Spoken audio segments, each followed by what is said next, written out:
Okay, good morning, good afternoon, everyone. My name is Tan. I'm here with Linkso, and we've got Lisa and Kathleen Putnam again with the Master Gardeners. So without further ado, I'm going to turn the class over to you both. Welcome. And today's talk is going to be about spring and summer veggies. Okay, great, thanks. Can you guys see this meeting is being recorded on the middle of the screen on what you're seeing? No. Okay, that's on my screen, but I can't escape. I don't think I can't escape right now to get rid of that. So, oh well, that's. I did see it on my screen, but now it's gone. I think you Okay. just click OK, Lisa, and then we should be okay. Yeah, my mouse doesn't work when I'm in Keynote, but that's okay. I'll do a quick introduction of Kathleen and myself. Thank you for coming, everybody. Thank you for zooming in after zooming for the last few years. So it's nice to actually, this is a nice way for us to present. So thank you for being here. Kathleen, my sister, my little sister, is she's an ISA certified arborist and a professional vegetable gardener. And we've been gardening our whole lives really because our parents were farmers. And so that A master gardener. and a master gardener. We'll talk And about master gardeners. yeah, and she has a certificate in horticulture from City College in San Francisco. And we both took classes from Pam Pierce a long time ago, like 15 years ago. And we feel so fortunate and lucky that we were able to do that. It was a semester-long class on vegetables. And still my foundation of vegetable knowledge is all from Pam Pierce. And then I'm Lisa. I'm also a master gardener and a master composter. And my love is soil and composting and more recently cover cropping. So, and today we're going to go through, I started a farm in, Kathleen, everything is frozen right now. Escape and then go back. I'm hitting escape and it won't let me. I'm sorry, but can you I can't even stop share because can you unmake me co-host for a second and then make me co-host again? Yeah, let me just stop that real quick. Sorry about this, you guys. We've done this a million times and there's some reason why my mouse doesn't work when it's in. And for whatever reason, my escape. Okay. All right. So the master gardener is a UC based taught class. I think they teach it once a year to, I don't know, 25, 30 people. It's all volunteers and the class lasts 12 weeks, something like that. And it is all science-based and it's actually very good. Yeah. Can you guys see my screen now? Yes. Okay, I'm going to put it on play and hopefully things will work. If not, I'm going to make it as big as I can and we're going to do it this way. And tell them when the spring sale is, Lisa. Okay, yeah, and there's a spring sale for all sorts of vegetables, mostly tomatoes, but that is April 15th at the San Mateo County Fairgrounds. And for more information, just contact the Master Gardeners. And there's a link at the end of the presentation to find out more about that. I'm going to go ahead and start because I think we're getting far behind. So that's my garden. And the way this garden looked 8 months ago, or farm, whatever you want to call it, is over on the left-hand side of your screen. And so that's my old house, but I haven't lived there for 5 years. And it hadn't been gardened for 5 years. So I just took it back about 7 or 8 months ago. And 3 months later is the right-hand side of your screen. And I just want everybody to like sink in the magic of the earth. If you give plants what they need, you are going to have a forest in just a few short months. It takes no time at all. And everything we started from seed. So we did not start the tomatoes. We didn't because we took over in May. So we had to plant the tomatoes by little plants, but everything else, we just popped seeds in the ground and there you have it. So it's myself and it's 12 master gardeners. And quite honestly, we're just having a ball. We're just having a lot of fun. So just quickly, kind of what we did, and I'm just going to show you, it's like 9 slides of what we did, and then we're going to go into how to do it. So basically, right when we took over, within 3 days, we had all the soil covered. So you want to keep your soil covered, either cover crop, floating row cover, hay, alfalfa, straw, mulch, but keep that soil covered. We planted our little tomato plants. We're having some problems with rats, so we wrapped them, and that did that. And those are the Pioneer Gardens. Susie, myself, Brian Martinez, and Karen and Carrie, and Jenny's not there. Those were kind of the Pioneer Gardens, and now we've grown our ranks a little bit. And there's me on the far left, and I'm like 5 feet tall. That corn was seeded in May, and no, we seeded it in June, and by August, so 2-3 months later, it was probably 7 or 8 feet tall. At the end of the season in October, we still had tomatoes on our bushes, and we were trying to figure out how to get those guys to green up. And I'll just say gardening is a huge experiment. So all you're doing is trying to reading and doing and observing and watching and thinking and having fun. So we're going to make all those tomato plants into palm trees, basically take off all their foliage and see if we could get those tomatoes ripen up on the vine. And it didn't really work, but we tried it. And then the cauliflower, we took out our corn, we put in some cauliflower, some cabbage, and within a couple of months, we had another crop to harvest. The main thing we do most all of our time is chop and drop. So we cover crop like crazy, and we chop all the way down, kind of 2-inch pieces, let that mulch fall in place, let it decompose in place. And every time we chop and drop, we're pumping more carbon into the soil. That little plant's trying to grow, it's photosynthesizing, and it's pumping carbon into its roots. And we'll tell you why that's important in a minute. And then we planted Kathleen, a hedgerow. So went and bought a bunch of California natives from Filoli because they were on sale. And what we're trying to do is just bring in all the insects, bring in all the good insects that are going to help our garden out. And the insects are feeding the birds, and the birds are feeding other things. And so it's just it's a very good little cycle there. And I'm a huge fan of Doug Tallamy, and his thing is plant native, like hyper native. So, go into a walk in the Santa Cruz Mountains, see what's growing. And that's what you should be planting in your yard, because that is what's going to support the life, all the way down from the mycorrhizae all the way up to vertebrates. If you're planting natives, you're supporting the life that should be here.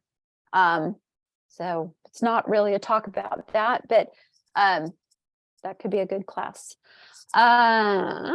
And we grow all our seedlings, like the finicky, prima donna, broccoli, cabbage, cauliflower, all that we grow in little 72 seeding trays, and then we pot those up, and then we plant those out. And before we plant anything out, we're putting 2 to 3 inches of compost, and we're putting cover crop seeds in. And we'll talk a little bit more about cover cropping and that later. And that's a row that we planted out on the right-hand side. And that's broccoli. That was phenomenal. It never happens, but we planted out from 3-week-old seedlings instead of 6-week-old seedlings, which is what I'd usually do. Just planted at the right time, put them in September.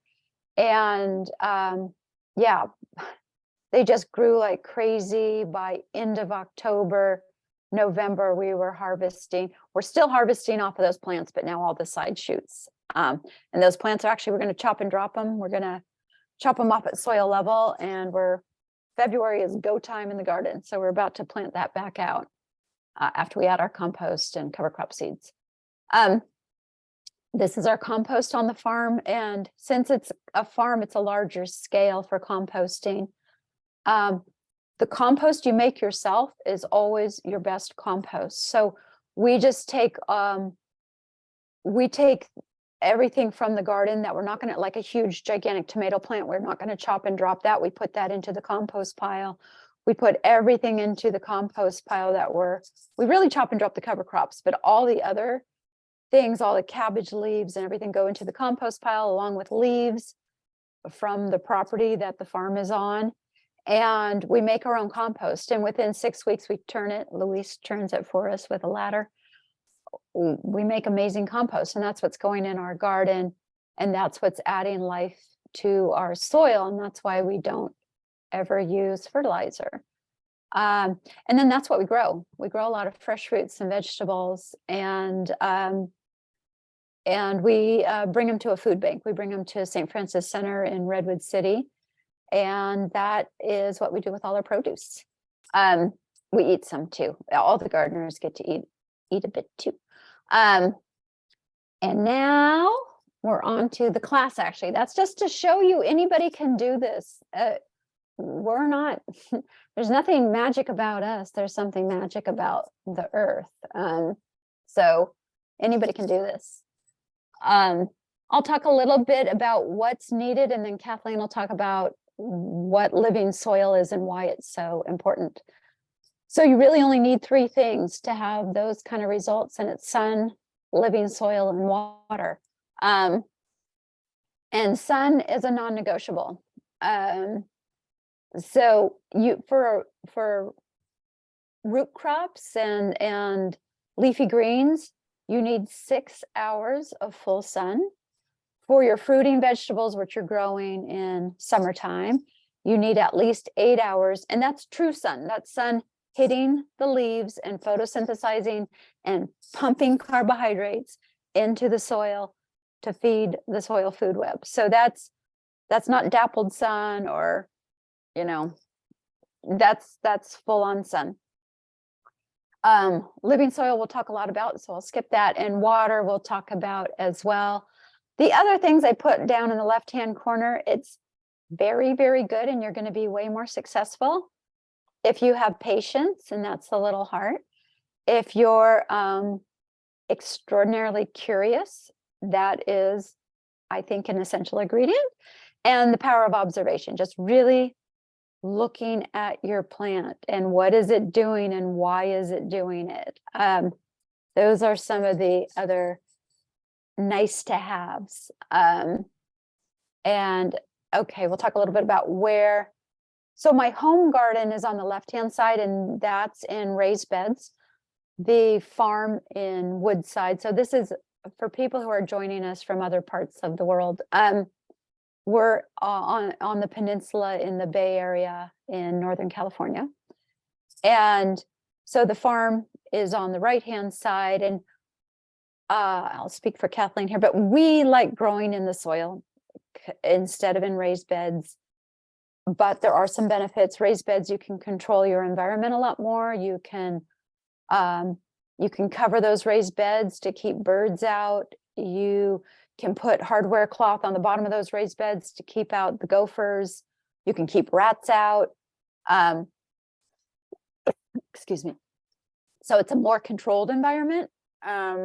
Sometimes it's a little easier on your back. In the soil, you've got that soil food web going, and that's hard to beat. You can get it going into your raised beds too, but the taste of the earth, and I can't remember how to say it in French, but there's a saying in French, you know, you get then in your kale and in your tomatoes, you get a taste of the earth, and we feel you get that more in growing in the ground. And all right, Kathleen, you want to talk about the soil for? Yeah, so the soil food web is the soil's alive, and I don't know how long ago did what's her face discover this, but what is her name? Elaine Ingham. Elaine Ingham discovered the soil food web, and we've learned incredible more about it since then. But the most important thing is the sun and the plant and photosynthesis, and those plants pumping 30 to 60% of their energy, their carbon, into the soil to feed the soil food web, which it's bacteria, it's fungi, it's nematodes. We just learned, Lisa and I, that a lot of bacteria just live for hours, and the fungi, I mean, they live very short lives, and then their dead little bodies feed the plants. And the plants actually send out hormones to the living organisms in the soil as to what they need that day, whether it's phosphorus or calcium or zinc, or so it's just this incredible symbiotic relationship that that we need, that keeps our plants alive and it keeps our soil alive. And it is actually the miracle of why we are here on Earth. Yeah.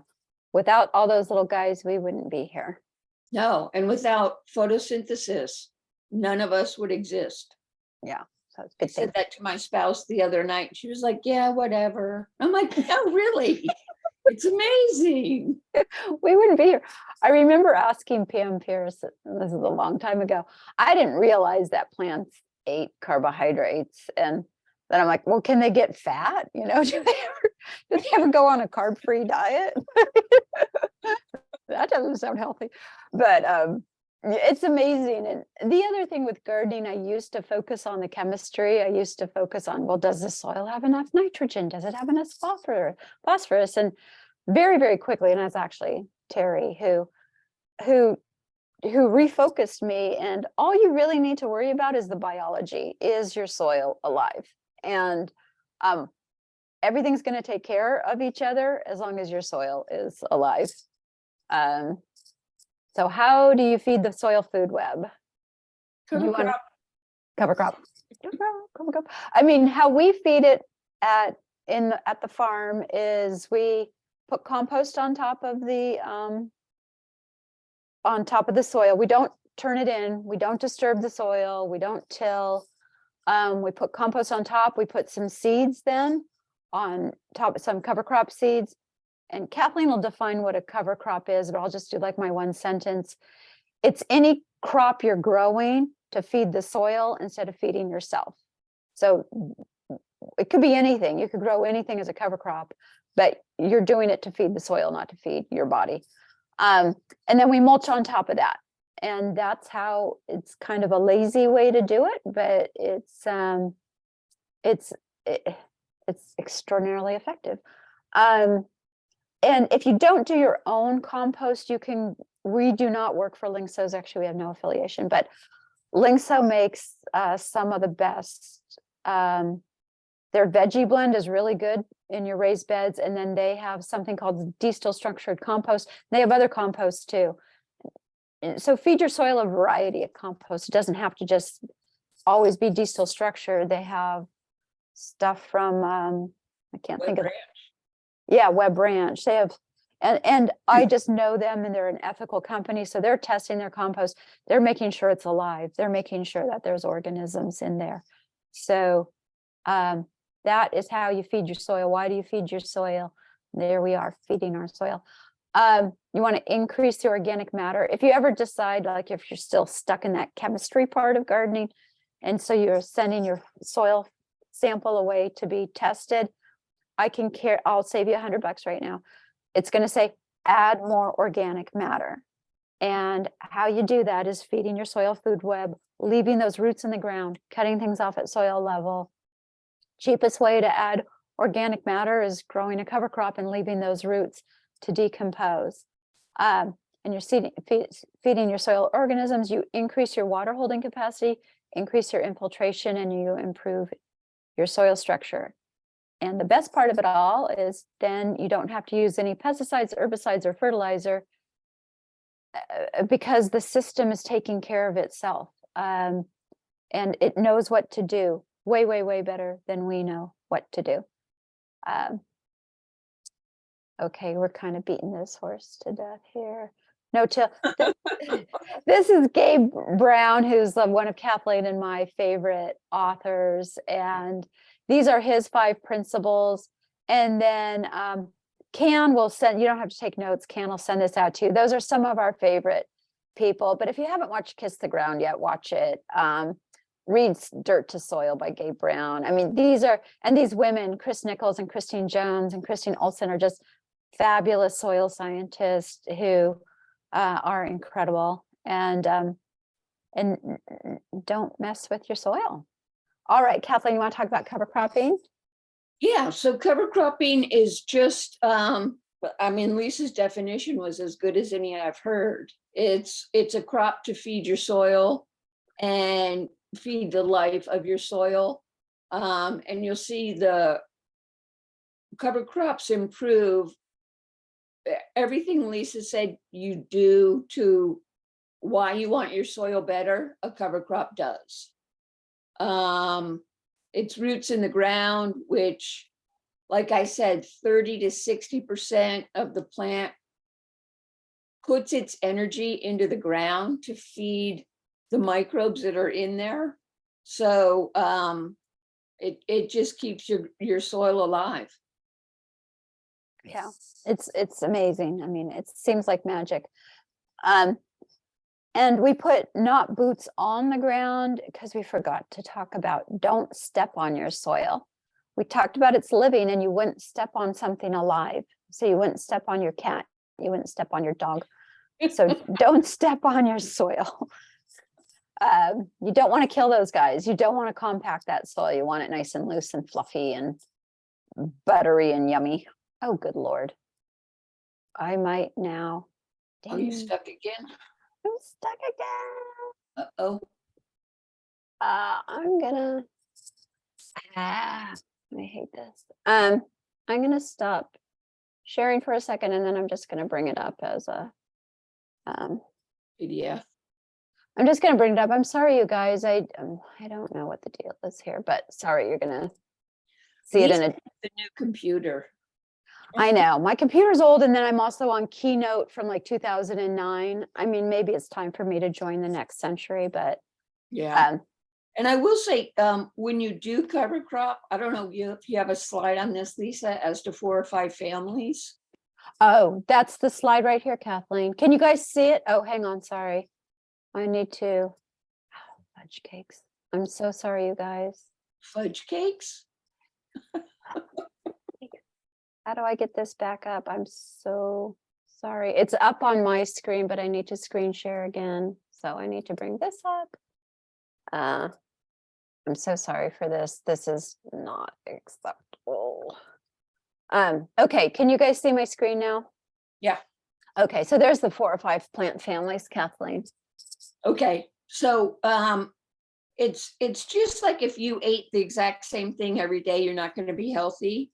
You want to give your soil a variety of nutrients. And so when you cover crop, you want to have at least 4 or 5 plant families, because they're all going to put different nutrients into your ground, into your soil. And they're also, the roots are different depths and different formations, and you want all of that. I personally, when I cover crop, I don't put any legumes, which is a nitrogen fixing plant.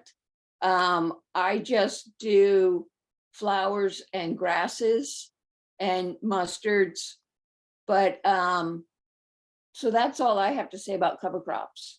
All right, And good. I just chop it down at soil level. I leave the roots in the ground, because the living soil, their favorite thing is obviously living roots. Their second favorite is dead roots, and their third favorite is woody mulch.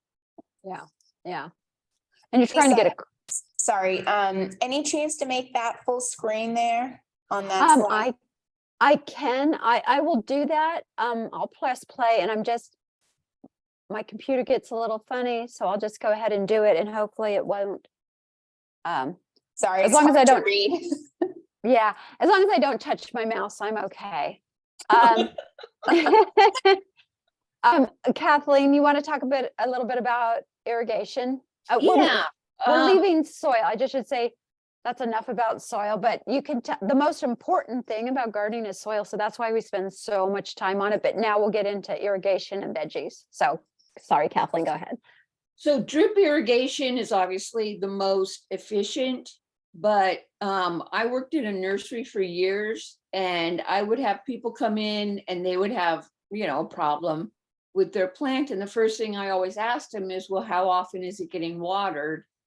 And about 90% of the time they would say, well, it's on drip, which gives me no information as to how often it's being watered. So if you do have drip irrigation, you need to understand your clock, your controller, and you need to adjust it accordingly. You can also hand water. You can do a drip from a spigot. And if you want to know how to do that, Urban Farmer has a diagram on their website. And if you do drip, don't do a closed system where your main line goes all the way around the perimeter and then you have lines coming through that are attached at the top and the bottom. It's just very difficult to pull that out and add your compost and your mulch. And if a critter bites it and you get some debris in there, it's impossible to get the debris out. So that's it. Okay. Yeah. Could do a whole class, obviously, just on irrigation. But so now let's really get into what you're planting when. So we think in California, really we plant out 3 different times, but those 3 different times take a couple months. So right now it is really go time in the garden. It is, you're getting all your brassicas in the garden right now. You're getting all your, the Amaranthacea. We'll have a slide with the different families, but almost all your, you could call them winter, but they're really fall and spring, but you're getting all your winter crops in right now. And the sooner you get them in, the better. So if you didn't grow them from seed, if you didn't start your seeds in the early January, just go to your local nursery and go ahead and get all those crops. Other than if it's a root crop, you can do carrots now, you can do beets now. Go ahead and just buy seeds for that and just pop those in. When you're planting a seed, just plant it as big as the seed. So if the seed is a 1/4 inch, you only put it down a 1/4 inch. Lettuce seed you just put on top. It needs actually sun to germinate. But it's a busy time in the garden right now. If you're going to start, well, we'll get into seeding in a minute, so I won't talk about that so much. But right now you're putting in your spring crops in February, March. Pretty quick here, end of April, May, you're putting in all your summer crops. We mentioned the tomato sale for Master Gardeners, April 15th, and that's about the perfect time. April 15th is usually our last frost in this area. So anytime late April, early May, you get your tomatoes, eggplant, peppers, that whole family in.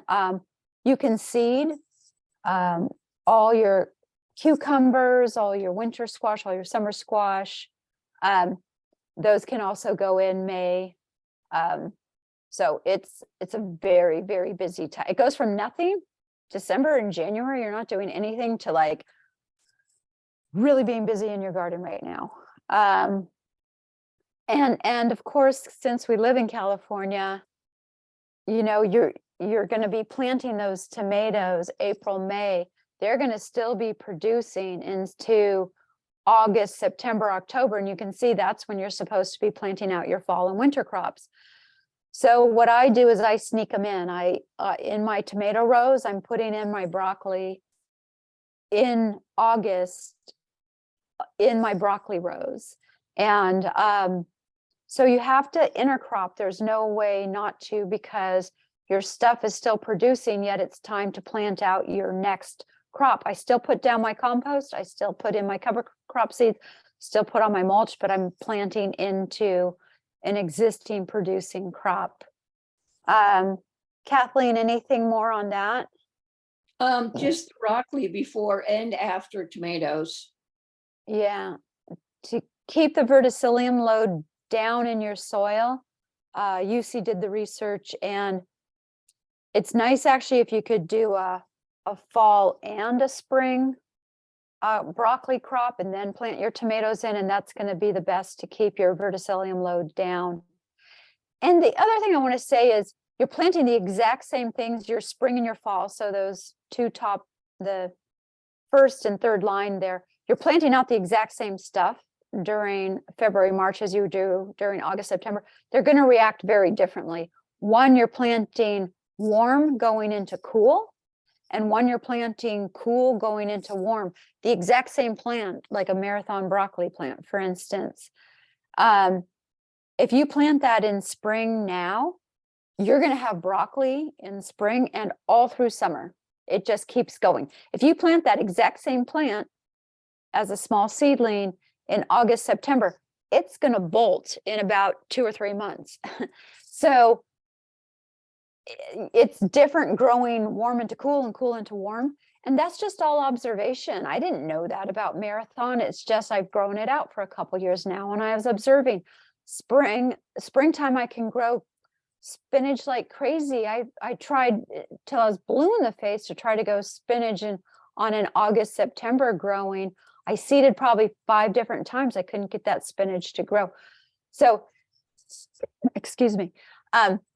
So just again, that's just observation. I put seedlings of spinach in yesterday, actually, and they're going to do just fine. So,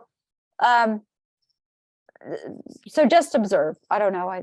All I can say is just watch, take notes. Sometimes gardeners aren't necessarily the good, like little accountant bookkeepers, but if you have that gene, keep a good chart. Go ahead and open up a Google Sheets chart or whatever chart, Excel, whatever, and what you planted when, what you seeded when, what the results were, and you're going to start learning really quickly. Well, Brandywine does great if I plant it in April, and it does really bad if I plant it in June or whatever. But keep good notes, and that's how you learn. I think that's how you become a good gardener.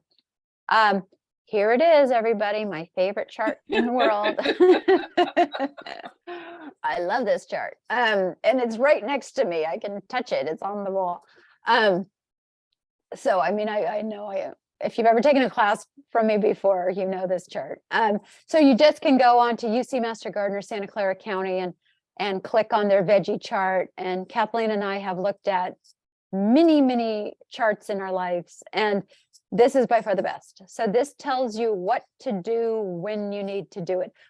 Direct sow are the little dots, like arugula. Let's take arugula. Right now, February, you could go ahead and transplant arugula, but why would you? It's so easy to seed. So February is a question mark. Soil might still be a little cool. March, go for it. Just seed it. Seeding is so easy, and I'd like people not to be scared of it. It's just so easy. Just scatter, especially something like arugula. You can just scatter your seeds around, put a tiny bit of compost over it. So put your compost first, then your seeds, maybe a little tiny bit of mulch over that, and you're done. It's so inexpensive. It's such an easy way to garden. Now, there are some things that are finicky. Broccoli, cabbage, cauliflower, what else? Collards. Some things you can't direct sow. You have to start them in trays, or you have to buy seedlings. Brussels sprouts. I don't even bother with Brussels sprouts anymore. I just buy Brussels sprouts because they're a pain, and you plant them in July, August, and anyway. Yeah, but, I don't either. You know, this reminds me of what Ray Archuleta said in that talk we just listened to. Yeah. He said, mimic nature as much as possible. Yeah. And that's exactly what seeding is you're just mimicking nature. Yeah. So it's not as hard as everybody makes it out to be. It's actually super, the lazier you are, the better you're going to be at gardening. Proof. Other than chop and drop on the cover crops, that takes a little time and effort. Let's talk about families. So, what we're planting right now, everything on the right-hand side of your screen is actually a vegetable. They're called vegetables because you are eating the vegetative part of the plant. You're eating the leaf if it's kale. You're eating the immature flower bud if it's broccoli or cauliflower. So those are vegetables, and that's what you're putting in the ground right now is your brassica, your mustard family, arugula, bok choy, broccoli, not Brussels sprouts right now. That's actually that you're going to be putting in July, August. But everything else on that list, your Amaranthaceae family, you're going to seed your beets, seed your chard, seed spinach or from little seedlings, quinoa and amaranth, which I would grow quinoa and amaranth as a cover crop. I wouldn't grow it to eat. It's a lot of effort to grow a crop to eat. If they go to seed, you're gonna have amaranth in your garden for the rest of your life, Yeah, and it's pretty, for a little It's- while. it's pretty for a little while, but you guys have seen it where it comes down, it cascades down, and it can develop thousands of seeds. And so, there's pluses and minuses to that. Your sunflower family, which is the aster family, your lettuces, artichoke, cardoons, endive, sunchokes. Lettuce, that seed, you're just going to put it on the top of the soil and put your compost down first. If you're going to use a little bit of mulch, what I'd probably do is just put my lettuce seeds pretty heavily, put my lettuce seeds on top. They need sunlight to germinate. It's one of the few seeds that are photoblastic and they need sunlight to germinate. And in no time at all, you're going to have lettuce that's going to be covering that soil. You don't want to have bare naked soil. So you want those, you could even put a little floating row cover over it, still going to get enough sunlight to germinate. And that way your soil is covered. The carrot family, carrots and celery, fennel, parsley, parsnips. I'm just putting in my parsnips tomorrow, Thursday. I love parsnips, they're delicious. So those carrot seed, you guys have, you probably have seen a carrot seed. They're tiny. So you're not gonna, don't put those seeds down 2 or 3 inches. They're not gonna germinate. Carrots, I think, are a little tricky because they really need to remain moist for 21 days, for a long time. If we're having rain coming or back-to-back rain, carrots are good to get those in. Sorry again. Or you can just put just buy a cheap little clock for your hose bib and a little sprinkler and water them for 3 minutes every 6 hours and until they pop up. And Yeah. you have to seed, you kind of have to overseed carrots and then thin them. But what I like to do is I like to wait until the root is at least a few inches, couple inches long. And then I take those out and I leave the littler ones in and actually eat those little ones when I thin it. So you're not wasting the plant. Yeah, that sounds delicious. It's yummy. I bet. And then the other thing with carrots to keep them moist, and I tried this year, I put some burlap on top after I seeded them and kept the burlap moist, which is easier than keeping the soil moist because it really holds that moisture in. And Yeah. we had pretty good luck. But right when they germinate, take that burlap off because then the carrot seedlings grow into the burlap. And then when you're pulling your burlap off, you're pulling all your carrots off, which isn't great. Fennel, I've grown fennel, but fennel's a little bit like amaranth. I now have fennel in lots of parts of my garden because it's a pretty promiscuous little plant and it just seeds itself all over the place. Celery, a little trick with celery is you can just buy organic celery from the store and eat a bunch of it. but leave the base and put it just in a little bit of water, and it's going to start rooting, and just put that in your soil and it'll grow up from the middle. It's actually totally cool. It grows up from the middle. You have a new celery plant. I think that's the easiest way to start celery. Yeah, Celeries. because other than that, you have to buy a 6-pack, and that's too many celeries. Yeah. Yes. Yeah, I prefer that other way. The allium family, that's more of a garlic and stuff you're going to be doing in October. It's going to grow through the winter, and then you're going to turn the water off of it so it can cure in the soil with no water.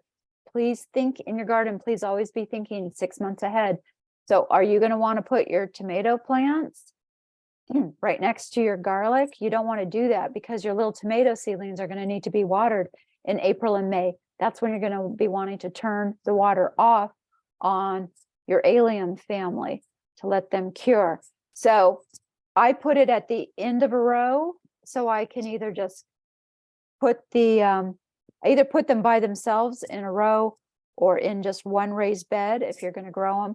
If not, I put them at the end of the row where I can take my irrigation. Another reason not to do a loop system, I fold my irrigation back so all my allium can dry while I am still putting water on other stuff. Kathleen, anything on the right-hand side that you want to add? Onion bulbs are at the nursery right now. Oh, good. And also onions are pretty easy to grow from seed. So you can scatter your seed. I'd have to look at when to do that. Onions, they don't even have it on the Master Gardener, but they're saying November, December from the little plant. So you'd have to start them at least 6 weeks before that. So that's more of a fall thing. That's not right now. Your warm stuff.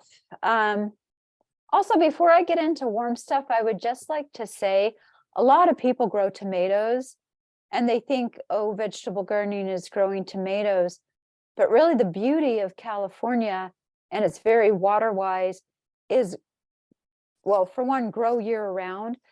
But I turn off my irrigation usually October, November. And I already have my stuff established because it was planted in August and September. And to really grow a water-wise garden, I don't water, except for unusual winters. I don't water from November till April or so. So really, please grow a winter garden because that's the best way to save water and get a whole bunch of fresh, delicious vegetables. So that's just Even if you water your summer crop, you're still in the big picture, you're using less water than the farmers use for the same crop. yeah. So Yeah. it's better overall for California if you grow a summer crop as well. Yeah. So if you grow your own, you don't have the transportation, the truck with the fuel and The cleaning, they use a ton of water to clean. yeah. So it's a water-wise move to grow your own fresh fruits and vegetables.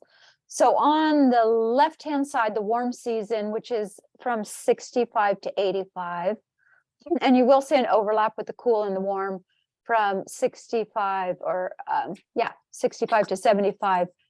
And those are your shoulder seasons. Those are your spring and fall where you can be growing both of these families. But your left-hand side's all your fruits, really, the whole nightshade family. Well, not potatoes, but those are fruits. And same with your cucurbit, gourd family are fruits. You grow corn in summer, that's grass.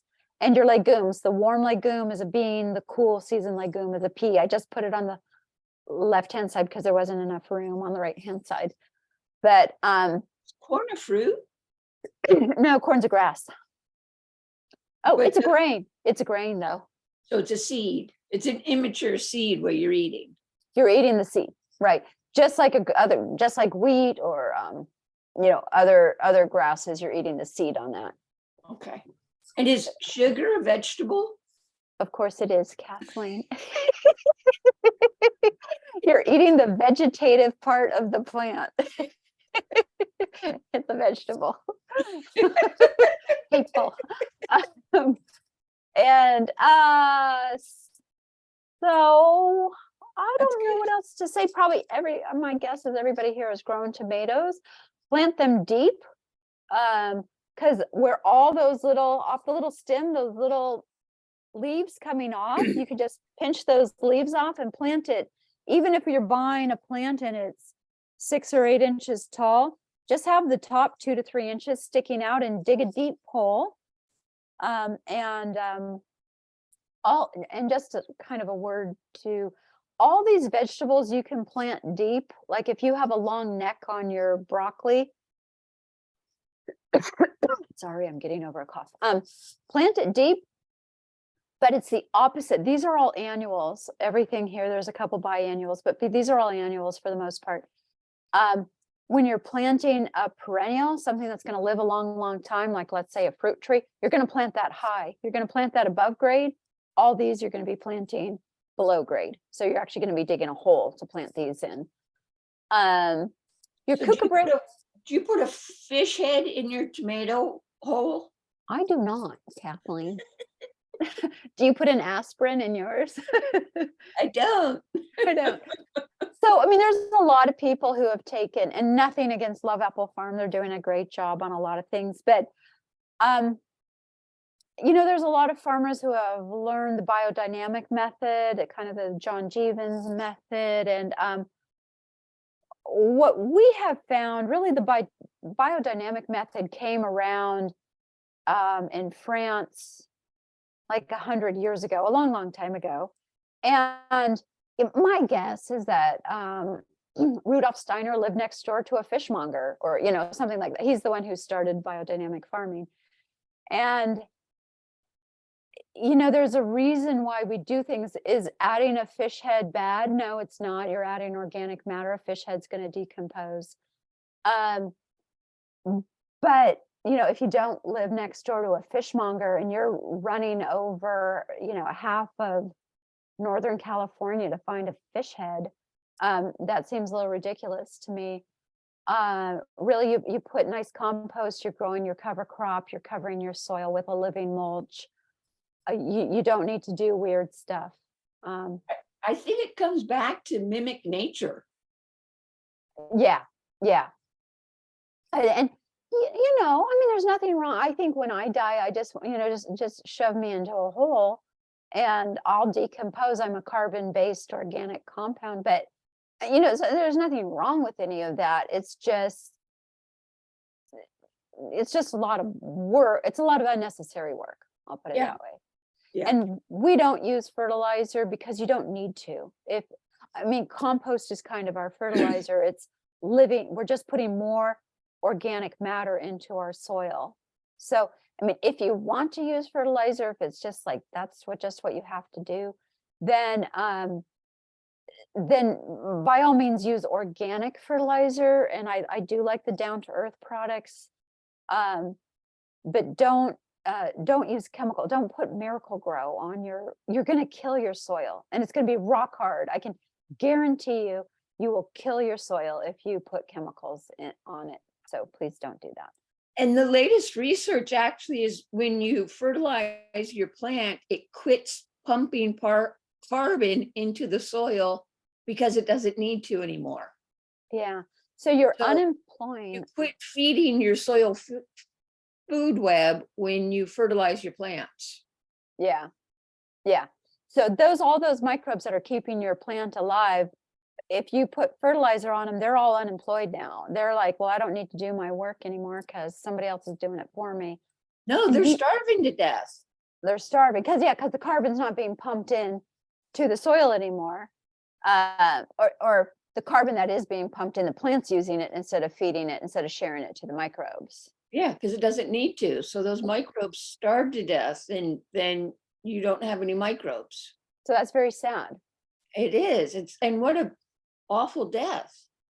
Yeah. So don't do that. Okay, let's move on. Those are the vegetable families. Also rotate your crops. Do we talk about that, Kathleen? rotate your crops. So don't put brassicas in the same place year after year. Same with your Amaranthaceae family. All these families, don't put your nightshade in the same place. Don't put your tomatoes in the same place year after year. What happens is you will get a buildup of certain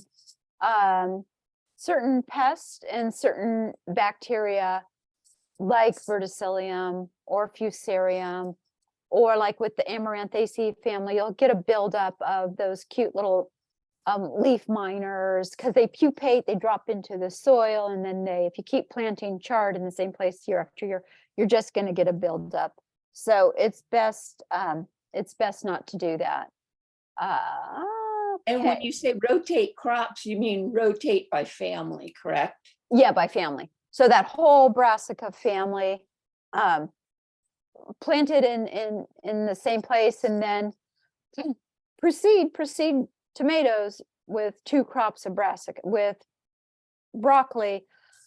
But then after you grow your tomatoes, so you've already switched families from brassica to solanaceae, and then don't plant tomatoes there for like 3 years. Come back and plant tomatoes 3 years later in that spot, but don't right away. And there's enough families, you can mix it up. You can see here, there's really 6 families, so you can pretty easily rotate your families. That's why it's good to know your families. This is a great slide. I made it myself, but and you're going to be getting it. So I just like it. It's an easy way to look at your families. Let's move into tools, and I have my little tool. Everybody knows me by my little black basket. You probably can't see me, but my little black basket. Even my dog knows when I get it out. But you need soil food. You need a soil knife or a hand trowel. I don't even know if anybody can see this. And you need your pruners.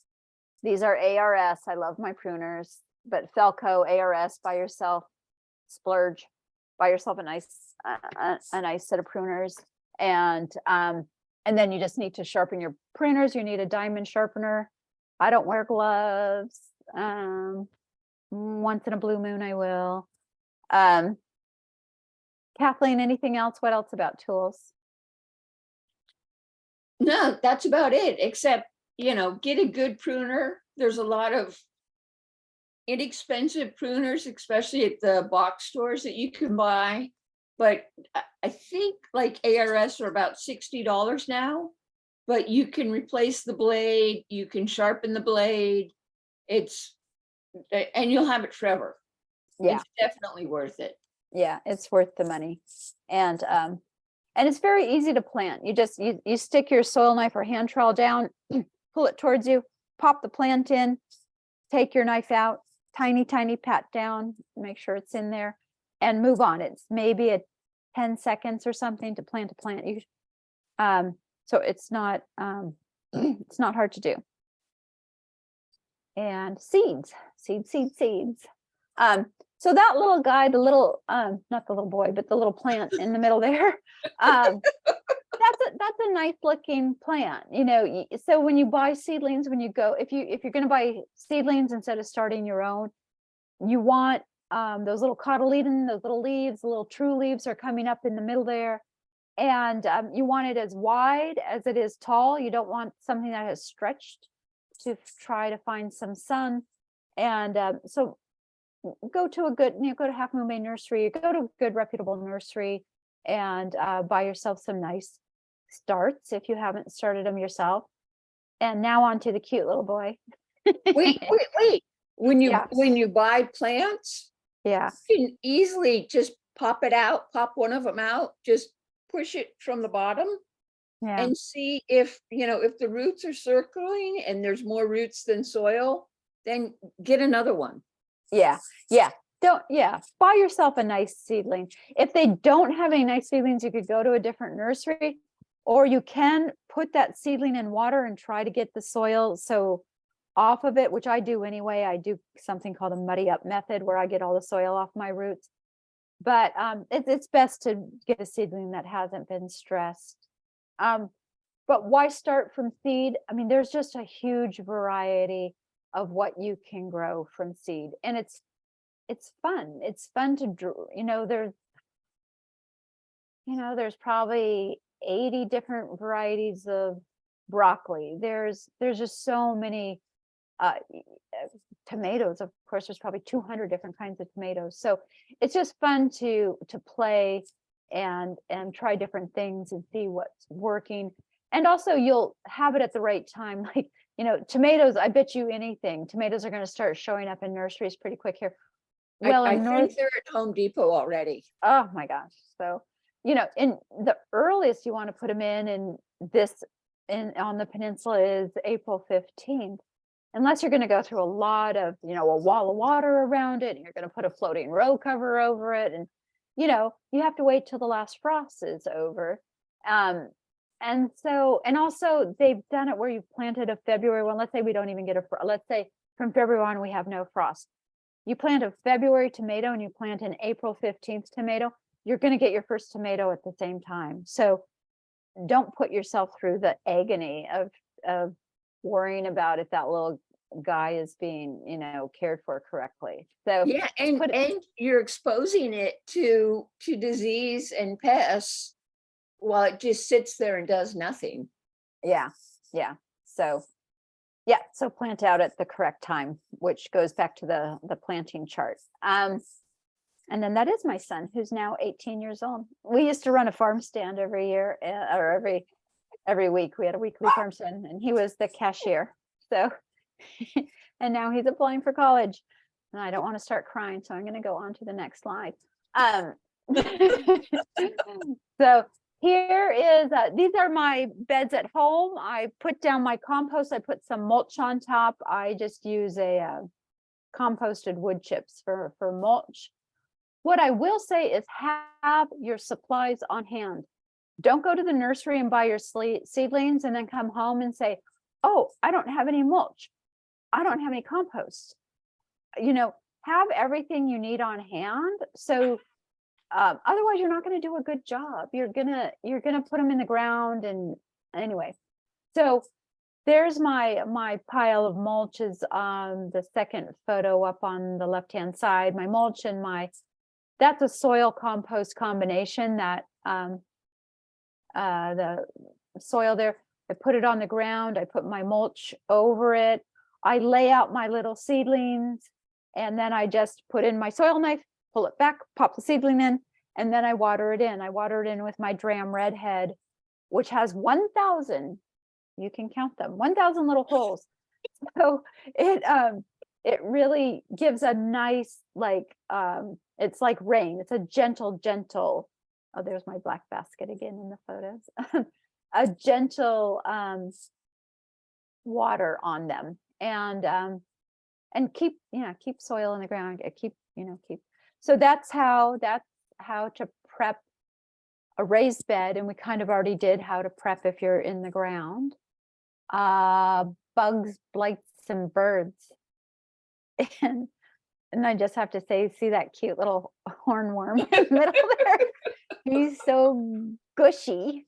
So he, one of the gardeners in the garden, we planted a bunch of tomatoes out this year, and Ginny, one of our pioneer gardeners, and Ginny's tall, and that little hornworm was like right at eye level. And we had a couple hornworms, but I just think they're so cute. Did Ginny freak out? A little bit, and bugs are good. We just should say we really don't do anything to exclude bugs other than slugs. It's 98% of insects are either neutral or good. So you don't want to kill them. There's no reason to kill them. I mean, you're going to get aphids once your broccoli, any of your brassica family, once it's done with its life and it wants to put out its seed head, it's going to get aphids because it's telling the world, I'm done. It's putting out a pheromone or a hormone. It's putting out a pheromone saying, I'm finished. Come and eat me.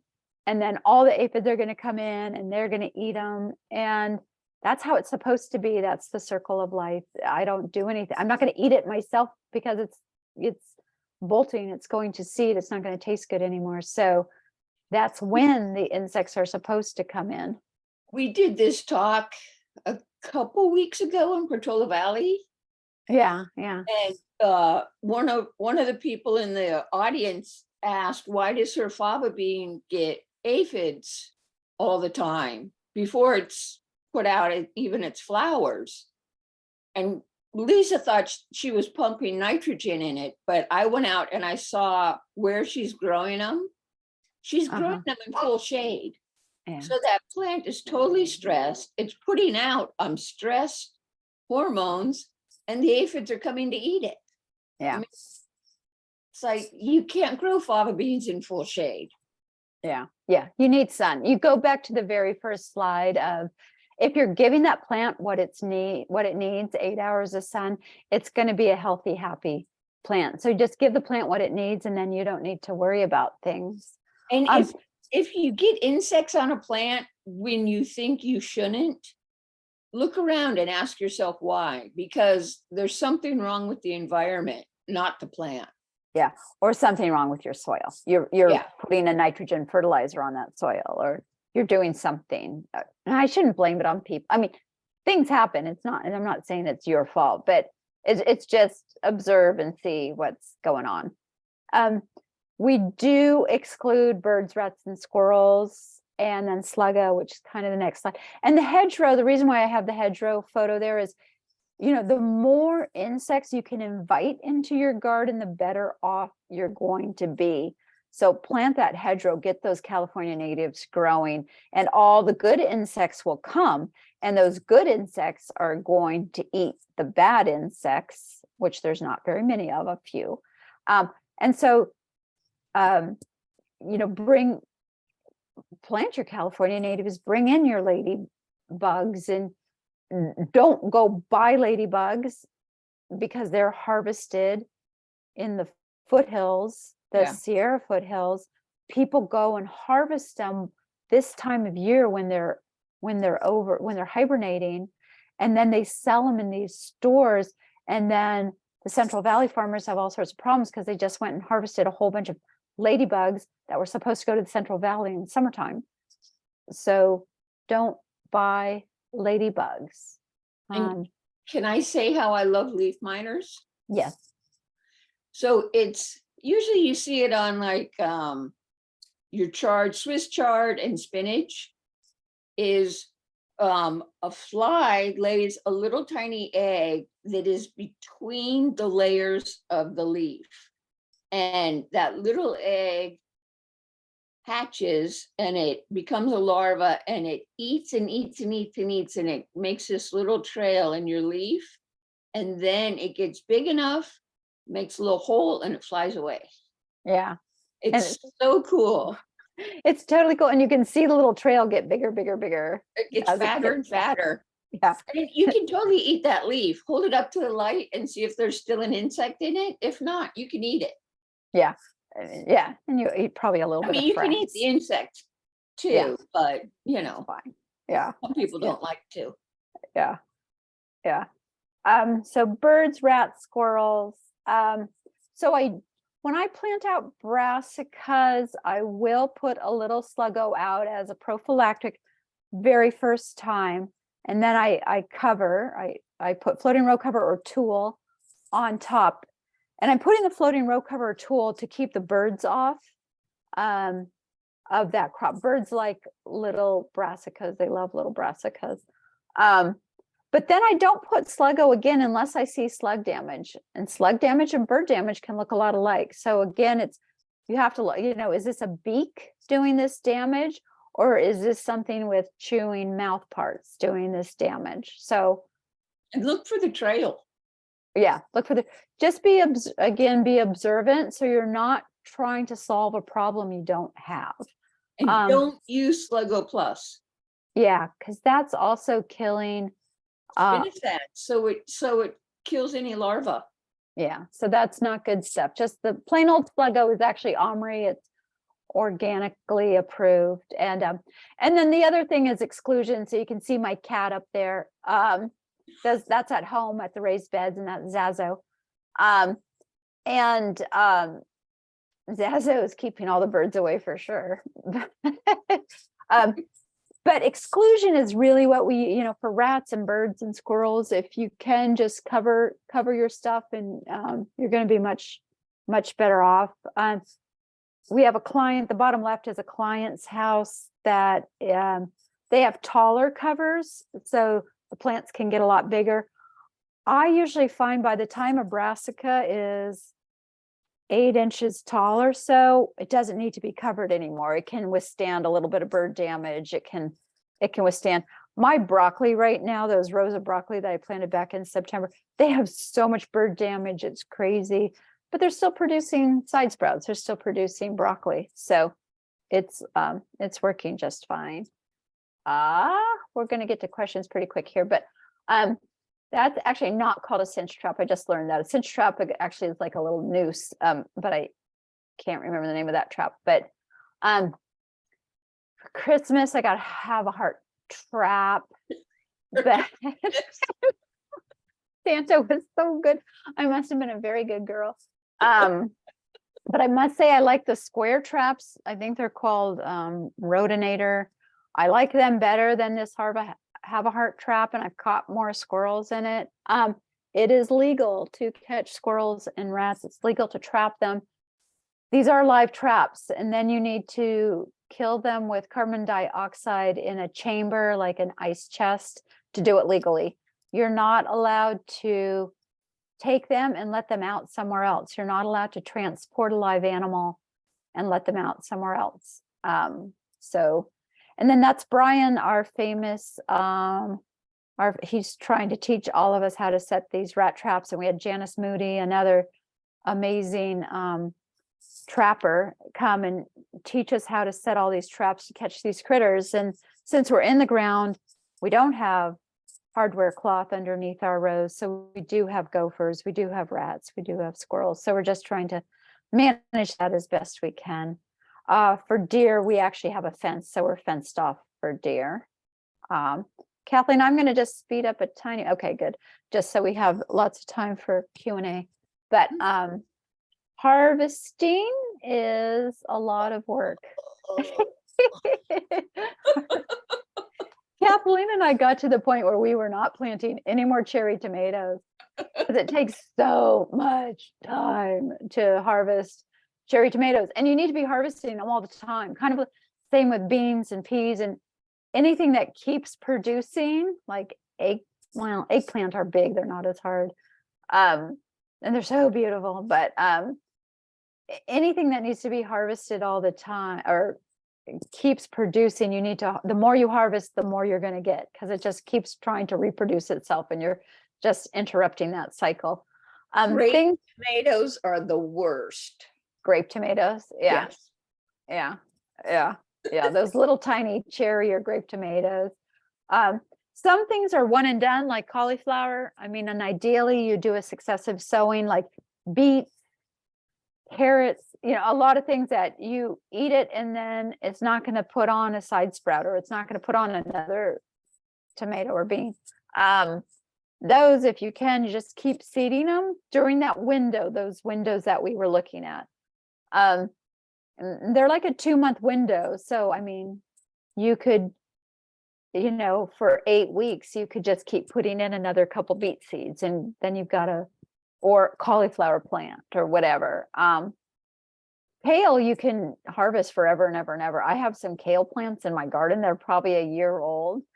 They're kind of done now, but anyway, and now I'm planting new kale plants, but there's some plants, if it's a leafy green, just harvest the lower leaves and it has a little hormone up top and it'll just keep producing, but don't take that top part off. That's what's telling it to grow. And I think, I just did add a couple of slides in about atmospheric rivers and drought. Oh, yeah, nice. Yeah, because, we've had at least 5 years of drought. And then in January, we had 9 atmospheric rivers. And I think we're all in this together, that climate change is unpredictable, that we don't know if we're going to be in a drought, if we're going to have crazy amounts of rain. But the solution is the same for both of those things. And that's roots in the ground. That's grow a lot of plants. That's protecting your ground. It's putting a living mulch. It's putting roots into the ground that are going to hold in drought times, that acts as a reservoir in the soil. All those roots in the ground hold moisture into the soil. And that's why I know we've talked about this a lot, but that's why you want to cover crop. That's why you want roots in the ground. And then the same thing in winter. I think both Kathleen and I, after all those atmospheric rivers, the garden looked great. The farm looked great because we had so many plants growing and we didn't have puddling. The infiltration was terrific. So just keep it covered with living mulch, keep growing plants. Or if like there's parts of my garden, ornamental area in my backyard, I just have a lot of mulch down. Yeah. And that protects my soil as well. And I didn't have any puddling. Yeah. Keep the soil covered. If it's not going to be a living mulch, then put wood chips down. And oh my gosh, just today I called, I went on Google and Yelped like best arborist for the area and a bunch of arborists. And then you can say if you want free wood chips, and a Google form pops up. And I had so many phone calls of saying, where do you want the wood chips? So you can get free wood chips. They're happy to bring it to you. And just know the wood chips are going to have, if your garden is perfect, then you might not like the free wood chips. My garden is more organic than that. And so they're going to have some leaves in there. It's going to, it's not going to be perfect, all uniform wood chips, but it's terrific. It's free. They deliver it. It's such a great free source to keep your soil covered. Anything on that, Kathleen? No, any wood chip is good. Yeah. It doesn't matter if it's Eucalyptus and legally they cannot bring you diseased wood. So any wood chip is a good wood chip. Yeah. And you can compost oak leaves, you can compost eucalyptus. It's not a compost class, but this is our last slide before we go to Q&A, but we're saving everybody $100 right here. Is Kathleen and I go out on a lot of consultations, and what we see, whatever, 90% of the time, maybe more, is people have these mow and blow guys and they're blowing the soil. They're blowing all the mulch off of the soil, and their soil is rock hard. Their soil might as well be cement. And so leave those leaves, keep your soil covered, put mulch, get that free mulch, put mulch on, plant plants, but stop having the mow and blow person blow your soil and blow all that mulch off of your soil. And you can bring your soil back to life pretty quickly, but you've got to keep mulch on it. Have a professional arborist. So that's Kevin. Kevin Raftery is an amazing arborist. I think he's probably the best arborist on the peninsula. And he just did a little class for myself and the gardeners at the farm. And unless you really know what you're doing, and Kathleen's a certified arborist, she's an ISA certified arborist. She's been pruning for 15 years or something, Kathleen. Yeah. And we still learn every time we're around Kevin, we still learn something new. He's amazing. Yeah, he's so good. Keep your soil covered, no naked soil. You wouldn't go out naked. Don't let your soil. Mythbusters, we do not pull weeds. We do not fertilize. We kind of talked about that. Weeds, we cut at soil level. We chop and drop them just like we would a cover crop, and we don't use fertilizer. If you are going to weed, or you have a path, like a rock path or something that you don't want weeds, you can cut them off at soil level and then put a little bit of vinegar on them, and that will do the trick.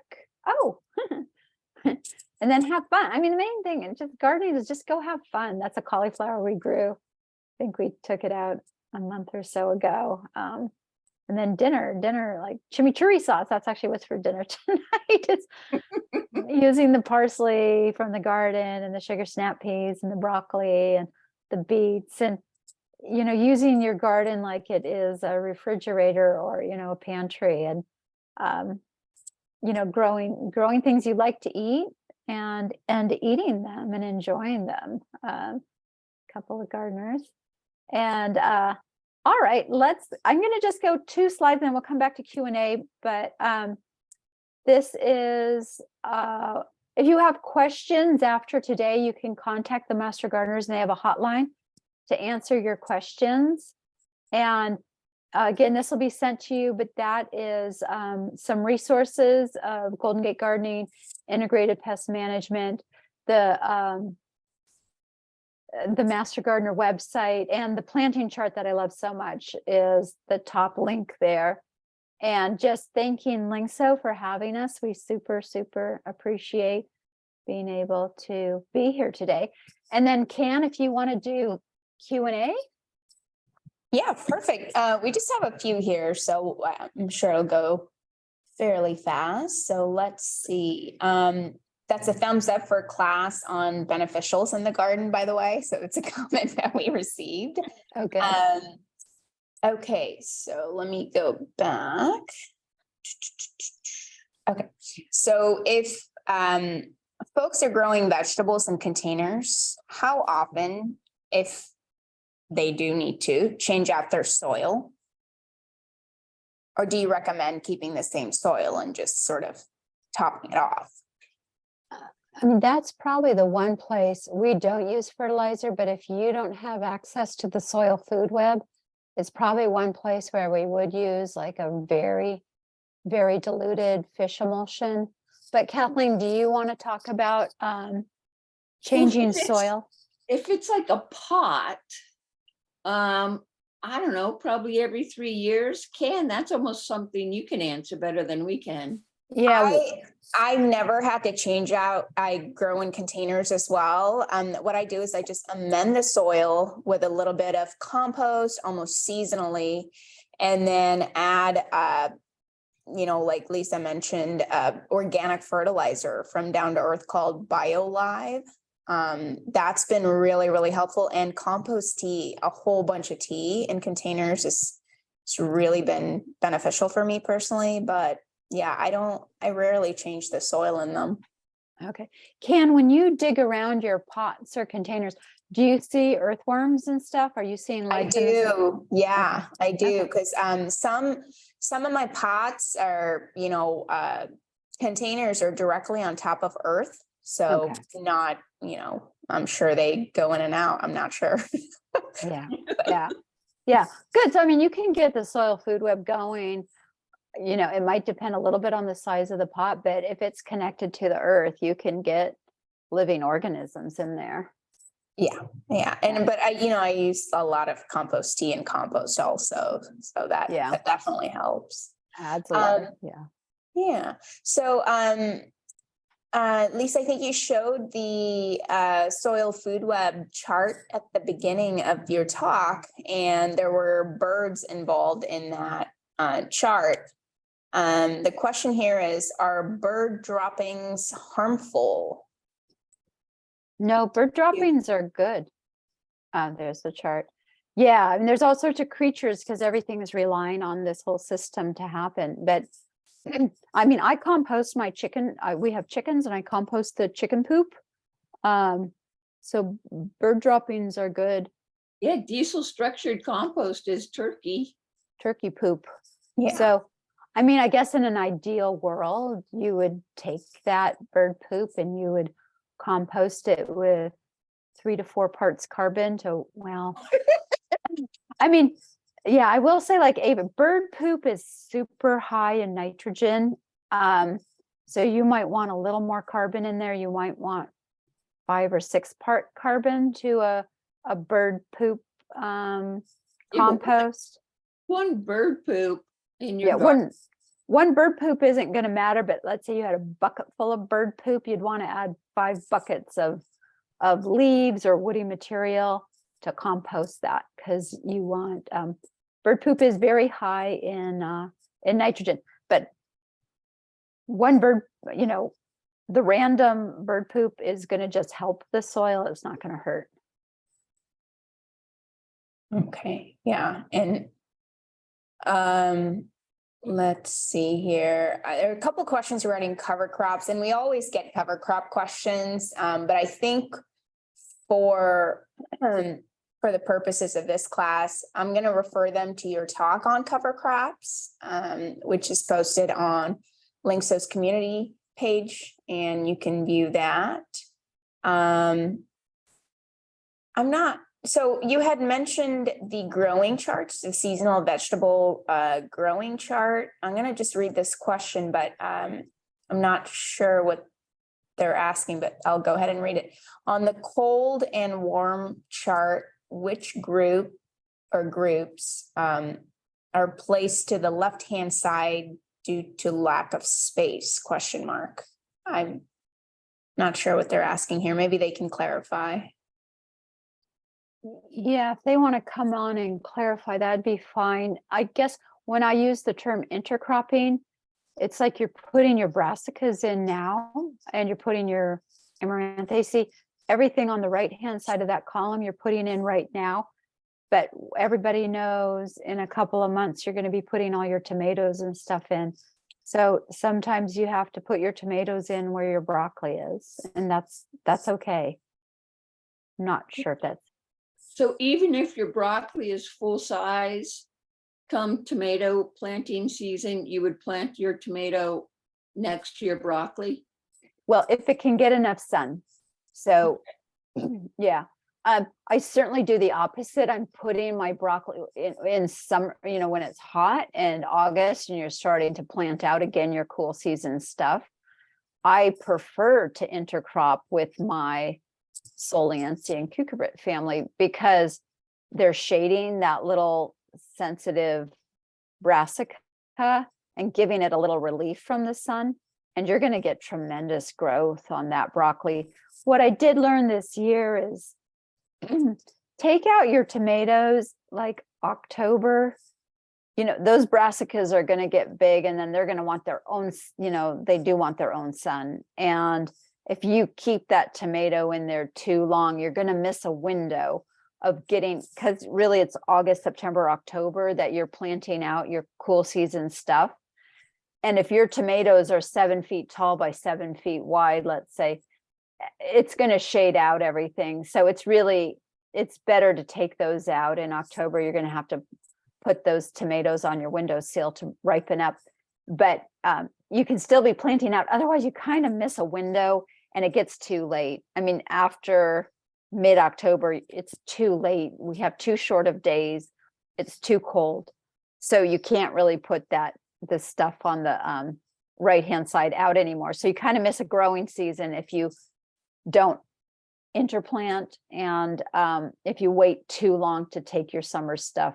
Cut it off at soil level, do not pull it out, cut it off at soil level, compost those tops, and then go ahead and tuck in some more brassicas and the beet family.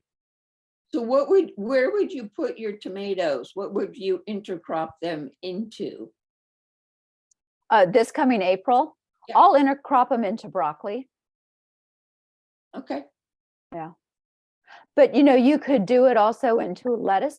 You could do it into something that has a lot shorter life. Broccoli can last a long, long time. You could do it into lettuce. You could do it into, and it'd probably be preferential, to be honest. I have never read that book, that Broccoli Love Carrots, or sorry, Tomatoes Love Carrots. But some people swear by certain things, like certain things. But a carrot row, if you had a row of carrots, that'd be an excellent place because the carrots are a one and done. Yeah, or arugula. You could easily plant it into your arugula. Just cut the arugula down a little bit. Yeah. Yeah. So any short, you're better to do it into a lettuce or arugula or a carrot or, the brassicas can get big. A broccoli can get 2 to 3 feet tall by 2 to 3 feet wide. So that's it's great for covering the soil. But the littler crops, like you say, Kathleen, the lettuce or the arugula, carrots, parsnips, they would actually be better to plant in your summer stuff into. Yeah, bok choy. Bok choy, yeah. Okay. Alrighty. So here's a clarification, comment / question. So you're starting with good compost, cover seeds, more compost, vegetable seeds, and more compost. Do I have the order right? Cover crops grows around vegetable plants. I've never used cover crops, so I think there's a little bit of confusion of cover crops and vegetable seeds and composting. So do you want to just briefly kind of go over that real quick? Yeah, that person has too many layers in there. So it's just it's just when you take a crop out,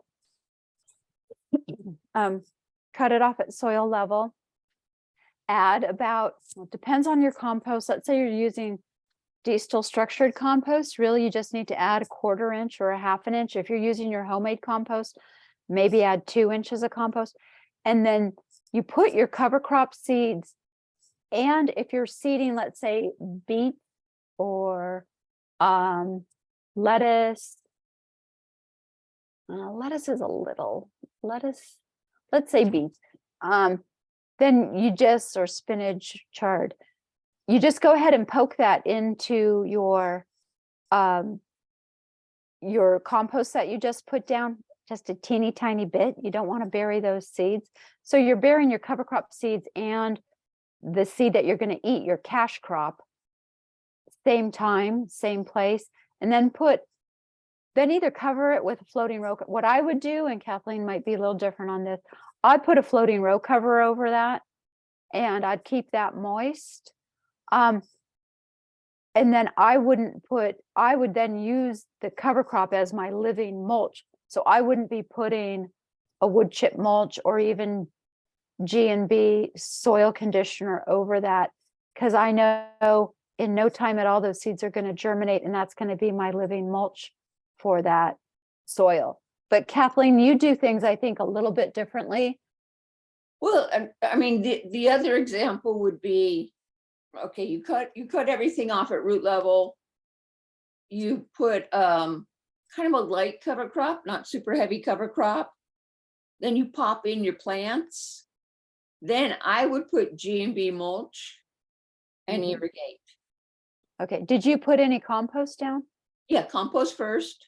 Okay. Yeah, then pop in the plants, light cover crop, and G&B soil conditioner. Yeah, so I did that. Like I just planted out, those broccolis in September. I put cover crop. I put it kind of a little bit heavy on the grasses in the cover crop and a few flowers. And the broccoli, it all grew right away. But then I was chopping and dropping that cover crop while I was letting the cash crop grow. So I was pumping carbon into that soil, which was, the broccoli was incredible and amazing. And I think because I was pumping so much carbon into that soil by chopping and dropping that cover crops, and that became my living mulch, became my dead mulch, because I was chopping and dropping so much that I just let that fall onto the soil and become mulch. So I skipped the G&B. I skipped that step. Yeah. I hope that clarified it. Did that make sense, Can? Yes, yeah, absolutely. I do have one question, Lisa. So when you are, maybe cutting some of these things and it's actively like composting on top of your vegetable garden bed, does that have any negative effect to the existing growth of the plants? The other plants around it, like if I'm growing grasses as a cover crop and broccoli as a cash crop.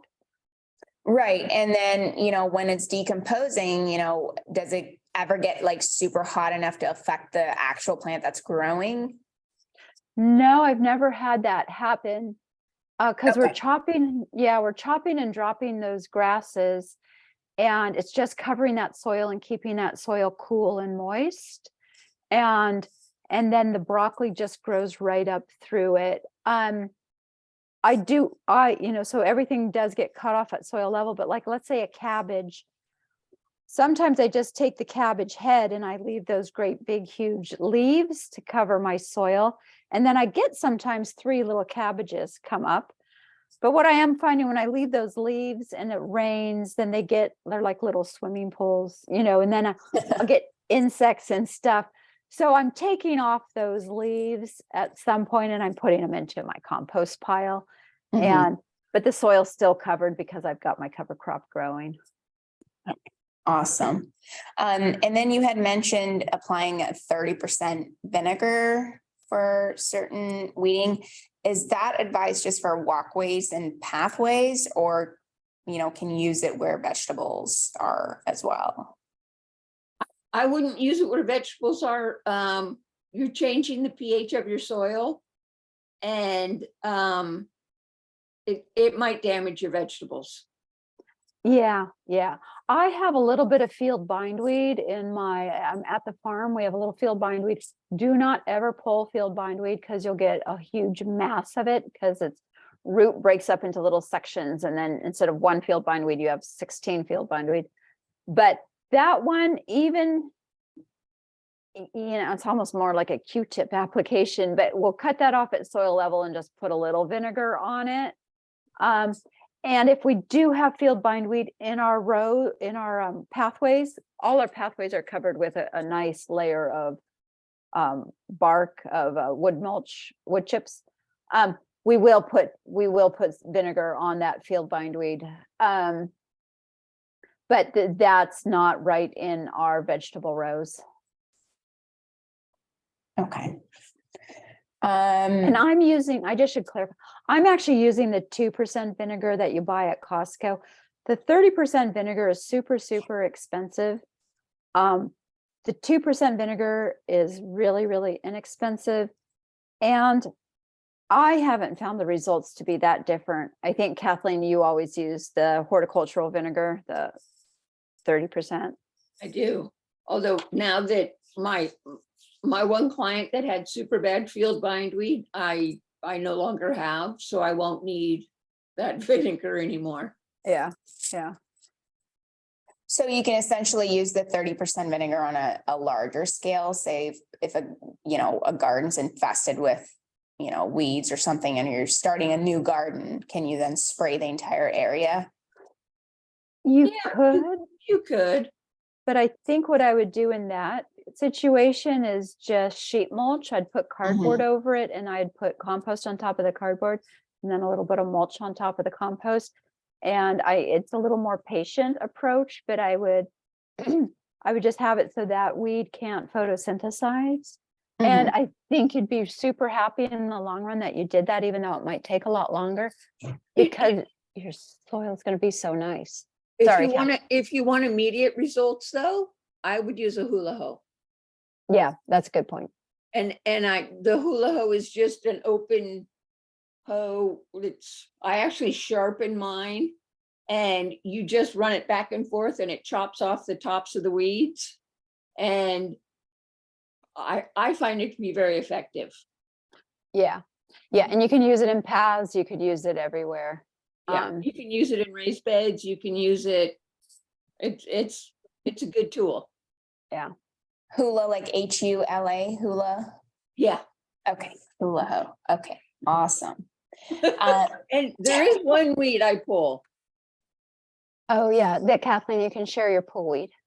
I pull oxalis because if you plant grass around your oxalis and then you pull it, you get the bulblet. And if you get the bulblet, then you do the bulblet dance.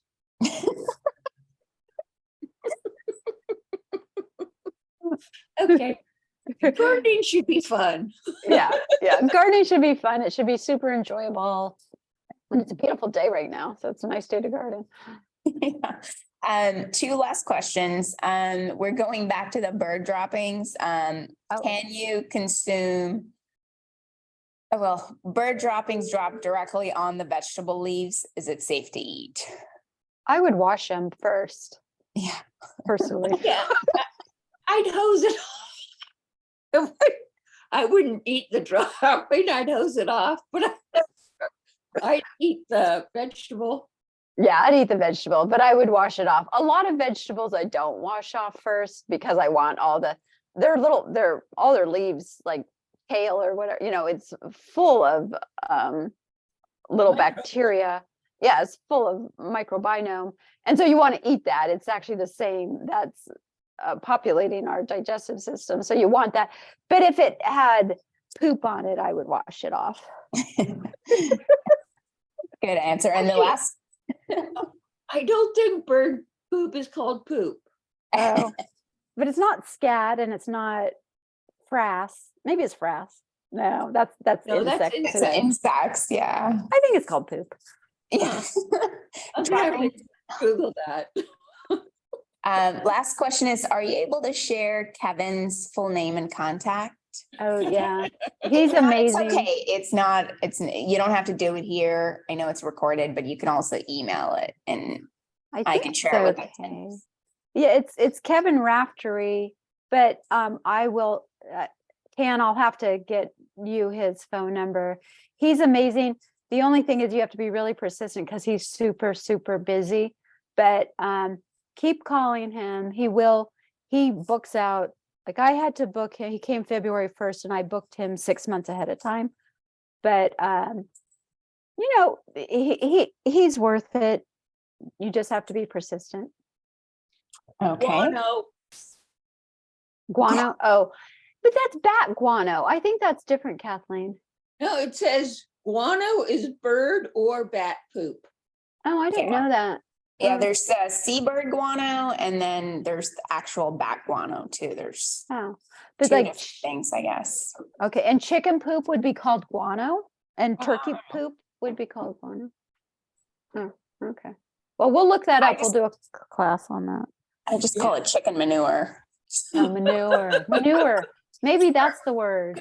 Bird droppings. Bird dropping. Actually, one last question for the both of you.